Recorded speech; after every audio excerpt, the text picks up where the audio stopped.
Ada sebagian hal yang merupakan tradisi, dan semua tradisi itu salah. Ada kebiasaan dibolehkan, tidak ada pelanggaran syariat dibolehkan. Ada dari kebiasaan yang menyelisih syariat, itu ada pembahasan-pembahasan. Menyelisihinya di mana, kapan menyelisihinya, masuk di dalam rincian. Cuma memang ada sebagian dai-dai ini sudah dangkal dalam pengetahuan, sedikit juga waraknya. Sering tampil di YouTube, di media-media, dia tidak bisa mengatur perkataannya. Itu semuanya ada batasannya dengan ilmu. Kita juga jangan menjadi sebab orang itu terbakar karena kesalahan kita, akhirnya yang lainnya jadi kena. Tapi seorang harus pandai mengukur. Itu ukuran ilmu. Ilmu itu membimbing. Kalau dia sudah jatuh dalam kesalahan ini, minta maaf, klarifikasi, itu harusnya dia bertobat dengan baik. Dia perbaiki dirinya, dia tata dirinya. Jangan mencari pembenaran. Assalamualaikum warahmatullahi wabarakatuh. Bismillahirrahmanirrahim. Allahumma sholli ala sayyidina Muhammadin wa ala alihi wa sahbihi ajma'in, amma ba'du. Allahumma ja'alna min ahlil khairi was sa'adah fid dini wad dunya wal akhirah. Amin Allahumma amin. Ini adalah buntut dari ada dua peristiwa yang berdekatan, yaitu ketika di Pamekasan itu ya, ada penutupan masjid atau ada pendakwah dari kelompok mereka yang digeruduk oleh masyarakat. Lalu ada di Jawa Barat gitu ya, ada juga hal-hal yang sama. Lalu ada jamaahnya bertanya kepada Ustadz Zulkarnain Sunusi. Ini bukan yang El Maduri ya, lain, ini lainnya. Lain ya, pokoknya lain, bukan yang itu ya. Jadi saya tetap menanggapi Ustadz Zulkarnain, tapi bukan yang itu, yang ini. Jawabannya saya ambil di bagian yang bijaksana. Kenapa? Karena kalau disimak penuh, ada pengantar-pengantar yang agak sakit juga kita mendengarnya. Cuman saya ambil di bagian yang outputnya saja, yang langsung berbentuk saran. Bukan tanggapan pribadi Ustadz Zulkarnain tentang peristiwa itu. Karena kalau disimak itu adalah segala dulu Nabi ketika dakwah dilempar batu lah, apalah. Terus kalau dakwah ini nggak akan mati atau apalah, itu silahkan, orang merasa benar kan silahkan. Tapi di sesi ini saya hanya ingin menganggap bahwasanya Ustadz ini sebetulnya ingin menyampaikan hal yang menarik sekali, yaitu kalau tidak punya ilmu jangan tampil di media untuk berdakwah. Itu kan bahasanya ya. Tidak warok, tidak berilmu. Tidak warok maksudnya apa? Nggak tahu diri. Warok itu kan hati-hati. Orang kalau tahu diri, kalau tidak menguasai itu tidak akan tampil. Orang warok walaupun sudah memahami sesuatu masih memperhatikan, baik enggak untuk dibicarakan. Ini sudah warok enggak, nyorotos ya, dikit-dikit mau berceramah gitu, enggak ada ilmunya, akhirnya begitu ya, sehingga berimbas kepada yang lain. Ini kan kritik halus ya, saya anggap kritik halus, karena mereka kalau ngeritik kasar itu enggak begitu ya, finar kan begitu. Ini kritik halus ya, kepada pendakwah mereka sendiri, termasuk youtubernya. Kalau ngomong itu harus ada ilmunya. Jangan asal ngomong, jangan asal mengeluarkan narasi-narasi, apalagi narasi provokatif. Sudah nggak berilmu, nggak warok. Nggak warok itu berarti nggak hati-hati, lemis.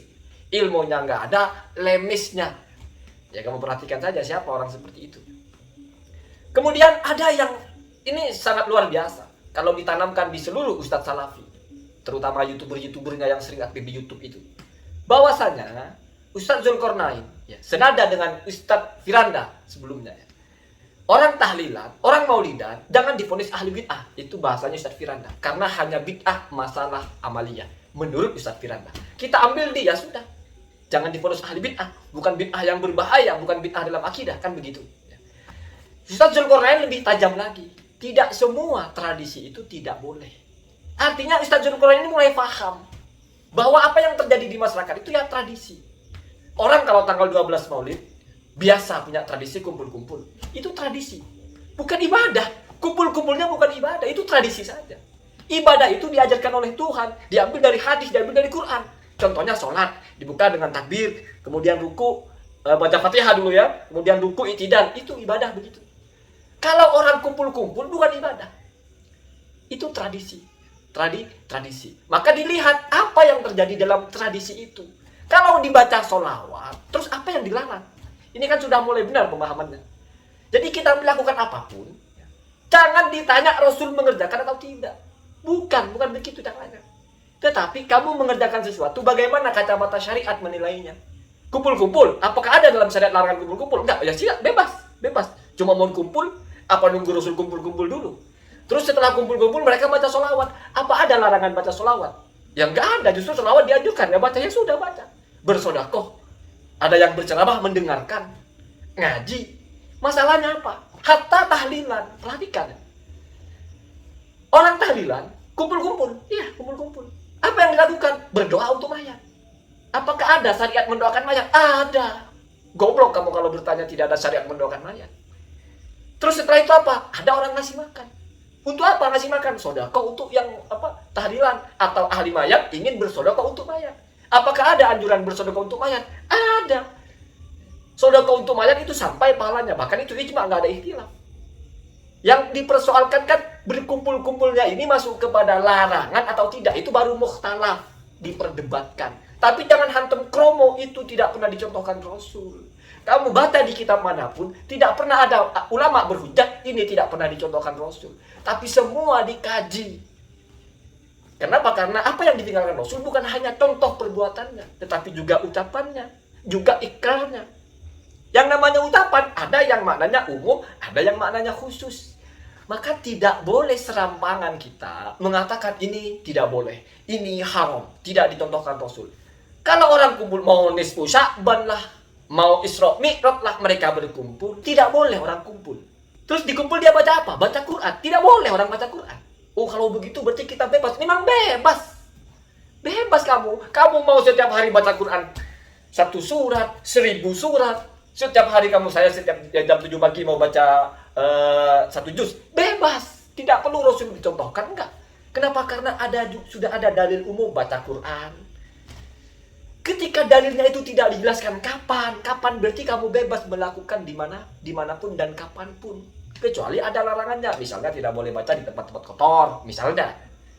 Itulah ya, itu. Jadi beragama itu, adanya teks-teks Al-Quran, teks-teks hadis itu, tidak di situ menjelaskan bagaimana pemahamannya secara aplikatif, maka ulama merumuskan hukum-hukumnya.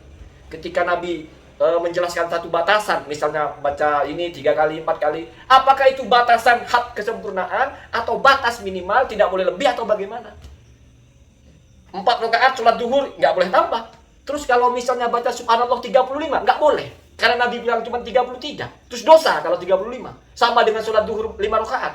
Itu namanya kamu memahami teks agama dengan otakmu sendiri, bukan dengan pemahaman yang salafus soleh. Begitu, kalau sudah difahami dengan salafus soleh, nggak akan ada persoalan. Ketika pun berbeda, itu duduknya ikhtilaf. Jadi saya sarankan, ikuti Ustaz Zulkarnain ini, sudah bagus. Jangan menyampaikan narasi-narasi yang provokatif, yang membakar, apalagi kamu tidak punya modal ilmu. Main hantam aja. Tidak bisa membedakan mana kebiasaan yang boleh atau tradisi yang boleh. Kalaupun tradisinya itu boleh, terus di dalamnya apa yang tidak boleh? Kalaupun ada di dalamnya ada sesuatu yang tidak boleh, bagaimana sikapnya? Itu kata Ustaz Sanusi, butuh ilmu menyikapinya. Bukan berarti lalu kamu menyampaikan dusta, buat ceramah, omongannya omong kosong, dusta, pendiri NU melarang orang maulid dan sebagainya. Allahumma dina hadasabil. Assalamualaikum warahmatullahi wabarakatuh.